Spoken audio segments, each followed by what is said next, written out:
বৃষ্টিতে গল্পের বই পড়তে মজাই আলাদা। তো ভাবলাম হাঁটি আর গল্প পড়ি। বর্ষাকাল, হিমালয় দেখতে এসেছি। কিছুই দেখতে পারবো না, কারণ বর্ষাকালে হিমালয় ভালো দেখা যায় না। শকত বলল, রাস্তা তো ভয়াবহ। তিতলি, তোমার ভয় লাগছে? তিতলি বলল, না। তাহলে তোমাকে সাহসী তরুণী টাইটেল দেয়া যায়। ভয়ের চোটে আমার দাঁত দাঁত ব্যথা আবারও শুরু হবে। সেক্ষেত্রে হোটেলে না পৌঁছে পথে পথে ঘুরে বেড়ানো ভালো। শকত শব্দ করে হাসলো।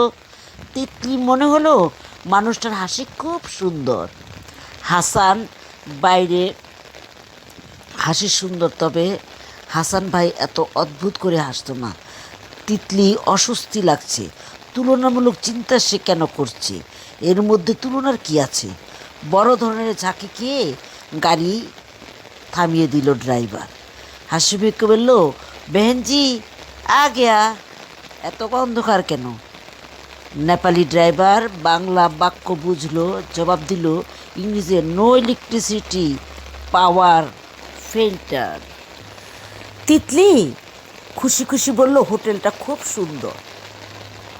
শওকত বলল, হোটেলটা খুব সুন্দর না, মাঝারি ধরনের। তুমি কখনো বড় হোটেলে আসোনি তো, তাই তোমার কাছে এত সুন্দর লাগছে। তাহলে তুমি এক কাজ করো, খেয়ে এসো, ডাইনিং হলে চলে যাও। রাত বেশি হলে ডিনার পাবে না। তুমি খাবে না? আমি দাঁতের যে অবস্থা, পানি ছাড়া কিছুই খেতে পারবো না। তাছাড়া খেতে ইচ্ছে করছে না, মনে হচ্ছে জ্বর আসছে।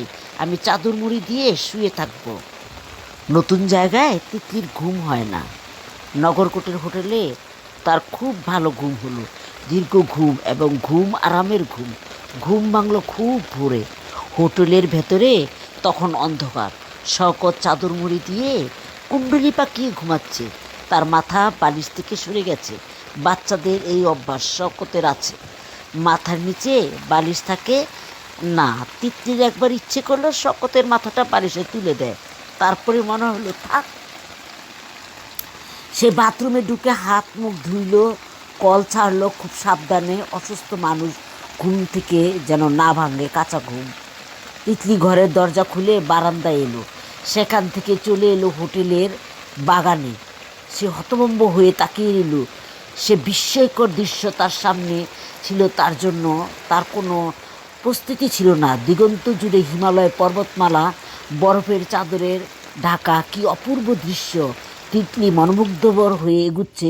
কিছুক্ষণের মধ্যে ঘন কুয়াশা কেটে যাবে। মেঘ না তো, জলভরা একখণ্ড মেঘ কি তাকে জড়িয়ে ধরেছে? অবশ্যই তাই।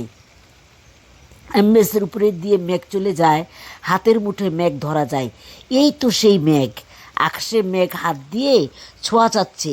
মেঘ শরীরে ডুবিয়ে সে দাঁড়িয়ে আছে। কি আশ্চর্য, কি আশ্চর্য, কি আশ্চর্য! চোখের সামনে হিমালয়ের রং বদলে যাচ্ছে। প্রকৃতি এত সুন্দর হয়, তিতলি রীতিমতো কান্না পেয়ে গেল। এত সুন্দর দৃশ্য কখনো একা দেখা যায় না। সে দৌড়ে হোটেলে চলে আসলো, শকতকে ডাকলো। শকত চোখ মেললো। অদ্ভুত একটা দৃশ্য সে দেখলো। তিতলি তার গা ঘেঁষে বসে আছে। তিতলি একটা হাত তার পিঠে। কি এটি কি কোনো অস্বপ্ন দৃশ্য? না, স্বপ্ন দৃশ্য নয়। তিতলি গা থেকে বাসি ফুলের গন্ধ আসছে। স্বপ্ন দৃশ্য গন্ধ থাকে না। চট করে উঠে হাত মুখ ধুয়ে নাও। কেন? বাইরে যে কি সুন্দর! আমার এতক্ষণ মেঘের ভিতর দাঁড়িয়েছিলাম আমি। সত্যি? হ্যাঁ সত্যি। এই দেখো, তোমার গা ছুঁয়ে বলছি। শুয়ে আছো কেন? ওঠো। শকত হাত বাড়িয়ে তিতলির হাত ধরল। তিতলি হাত সরিয়ে নিল না। শকত তাকে কাছে টানলো। তিতলি কয়েক সেকেন্ড স্থির হয়ে রইল, তারপর হঠাৎ নিজেকে ছেড়ে দিল। সে কাঁপা কাঁপা গলায় বলল, কি করছো? দরজা খোলা। শকত বলল, থাকুক। তিতলি বলল, তোমার গায়ে জ্বর নেই? না, নেই। তিতলি আর শকত ডুবে যাচ্ছে মেঘের দিঘিতে। মেঘ বলছে, যাবো যাবো। হুমায়ুন স্যারের লেখা। আপনারা অনেকেই পড়তে পারেন এই বইটা। আমার পড়তে পড়তে মুখস্থ হয়ে গেছে। বৃষ্টিতে